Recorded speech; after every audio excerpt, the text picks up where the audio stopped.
Hello guys, welcome sa ating bagong episode. Ang pag-uusapan natin ngayon is shear analysis of beams. Under pa rin siya ng Ultimate Strength Design, no? So, okay, start tayo. Since pinapakita ko dito, mga points to remember sa pag-solve natin ng uh, shear analysis sa beams, okay? So, unang-una, yung nominal shear capacity, which is yung Vn equals to V sub C plus V sub S. Yung V sub N, ibig sabihin ng V sub N ay nominal shear capacity. Yun na yung Vn. Tapos yung V sub C is yung shear in concrete. Tapos yung V sub S naman is yung shear in stirrups. So, kapag dinemonstrate ko sa inyo, ganito siya. Let's say, meron kang beam dito. Tapos meron ka, syempre, nakikita naman natin sa nakikita naman natin sa mga beams natin, ganyan. Tapos, lagyan natin ng lines which is stirrups. Lagyan natin stirrups. Yan. Dash. So, ayan, meron nakapalibot na bakal dyan. Kung nakakita na kayo, no? Kapag, kunyari, dumadayo kayo ng site, gano'n. Yan, may nakapalibot na stirrups dyan. Tapos, meron tayong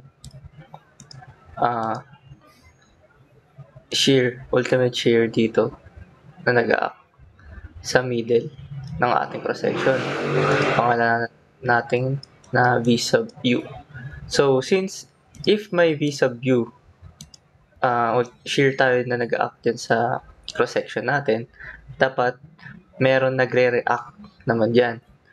Yung nagre-react na yan is yung, syempre, magre-react dyan yung stirrups natin, which is yung V sub S. Ito yung V sub S. Tapos, syempre, may magre-react din dito na concrete. Ayan yung, so, ayan, V sub N pala to, V sub N, tapos may magre-react tayong shear sa stirrups, at shear sa concrete. Tapos, masasolve daw natin ang V sub concrete shear natin na 0.17 lambda square root of FC prime, tapos base times depth. Tapos, meron tayong nominal concrete shear stress capacity naman na V sub C rin equals to 0.17 lambda times yung FC prime natin. Ang pinagkaiba nitong dalawa, kung mapapansin nyo, ito ay force kasi nag-multiply tayo sa cross-section niya. Ito yung B sub W times D. So, force yan. Tapos dito naman, kita naman, ito ay stress. Yung lambda, ito, yung lambda natin dyan, makikita natin yan, malalaman natin yan dito sa E. Ayan. Ang lambda kapag normal weight concrete ay 1.0, pero kapag lightweight concrete naman 0.75. Pero kadalasan kasi ang ginagamit ng lambda is yung normal weight lang naman 1.0, so dapat tandaan natin to provision na to. Okay, next is yung ultimate shear force. Yung ultimate shear force naman ay V sub U equals to phi times V sub N. So parang ang sinasabi dito is V sub U equals to phi ng V sub N. Ano ba yung V sub N? VC plus VS. So, pwede ko palang sabihin na ang ultimate shear force natin ay phi VC plus V sub S. Ayun. Okay? Tapos, dito na tayo sa phi. Yan.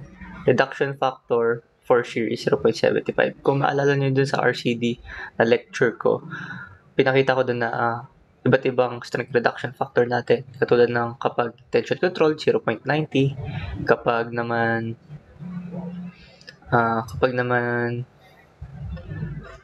compression control, 0.65. Tas yung, ito nga, shear and torsion, 0.75.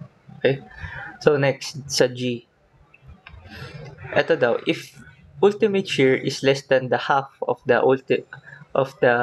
phi tas V concrete, ultimate ultimate shear ng concrete face. Kapag daw less than yung ultimate shear natin, hindi mo na kailangan ng shear reinforcement. Kasi yung ultimate shear mo less than na ng kalahati ng ultimate shear ng concrete.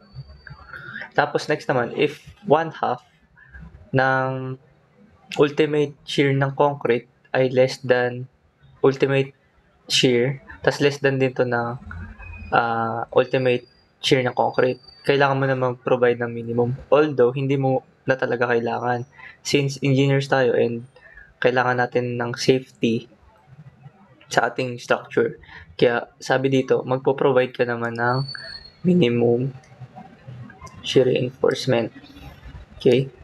Tapos, ito, meron kang dalawang pagpipilian, AV min 1 tapos min 2.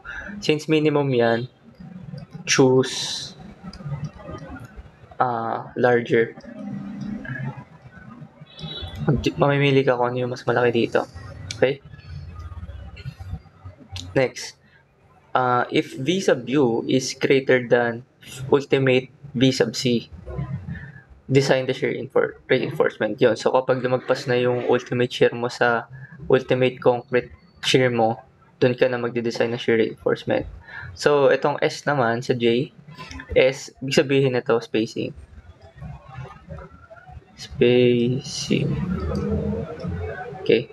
Tapos, ito ay A sub V times FYH. Yield strength yan ng stirrups. Tapos, T, yung depth, over yung V sub S, yung shear sa stirrups. Ano ba yung A sub V?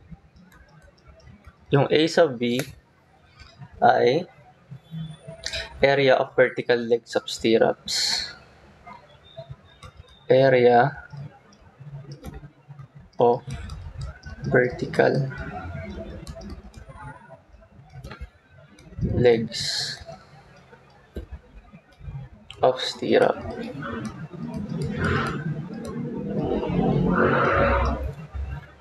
Okay? Yun siya. Tapos, yung F4H naman, yield strength pa rin siya ng steel. Pero, yung H kasi na yan, ito yan, hoops. Yung hoops, yung stirrups. Yun yung nilalagay natin sa mga bakal natin para naka-lock lahat ng ito natin. Ayan. Ito yung nagsasama-sama. Yung stirrups. Ito yung stirrups. Yan. Kung kita nyo yung cursor ko. Okay? Next. So, kunyari, nasolve na natin yung spacing. Yung spacing na to is yung required pa lang. Required pa lang yan. So, check mo muna.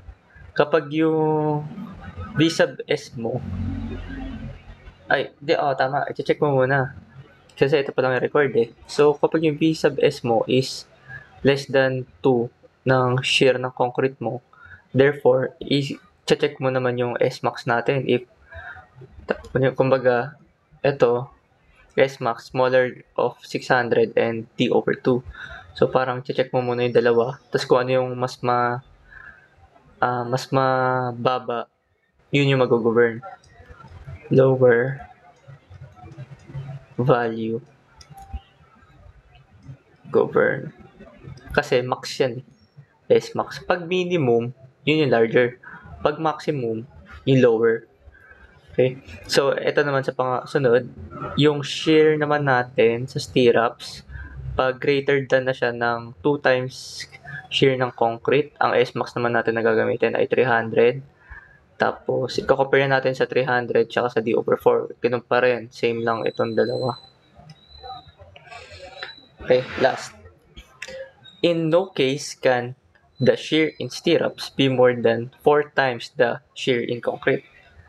Etong shortcut na lang tong 4BC. Kasi yan eh, ang theoretical talaga, ang pinakatama talaga niyan is V sub S is not greater than 4BC, di ba? Pero ang tama talaga is not greater than 2/3 times FC prime base times side, base times depth. Yan.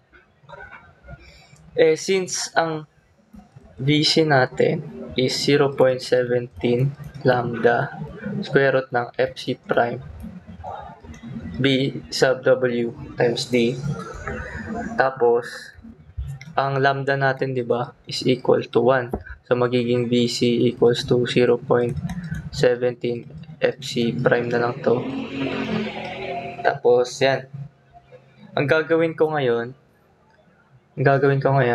magta-times ako ng 4 dito.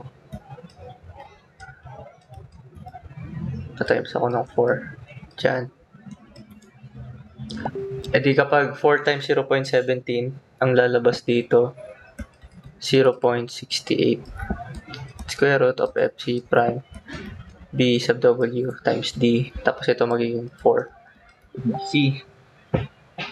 Wherein, ang sinabi ko nga dito, ito, 2/3 to, di ba? So, i-plug nyo yung 2/3 sa calculator. Ang 2/3 sa calculator ay 0.667. Ayan yan, 0.6. Tignan mo, ito. Malapit na itong 0.68 sa 0.67 natin. So, kaya sinabi ko na ang V sub S natin is greater than, can be no more greater than 4VC. So, ito na lang ginagamit natin. Pero kung kayo bahala, kung ito mas gusto niyo para masakto. Pero, yan na rin kasi yun. Okay? Yan lang. Tapos next, bago tayo mag-problem solve, may kulang pa pala ako, no? Let's say, ang V sub U kasi natin, ang ultimate, hindi siya sa mismong support. Okay? May distansya pa siya. So, let's say meron tayong simply supported.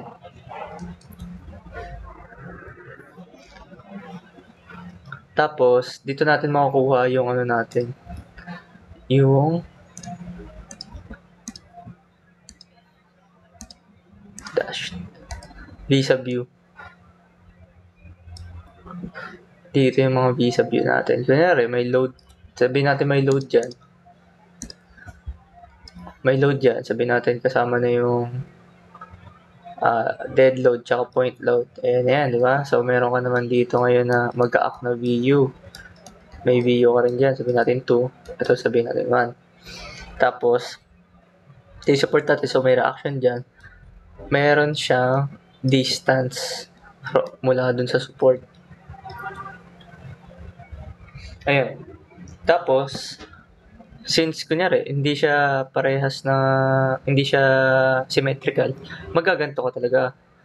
Tapos, kung hindi symmetrical yan, mamimili ka lang dito. Tapos, mamimili ka lang kung alin yung larger. So, choose whichever is larger.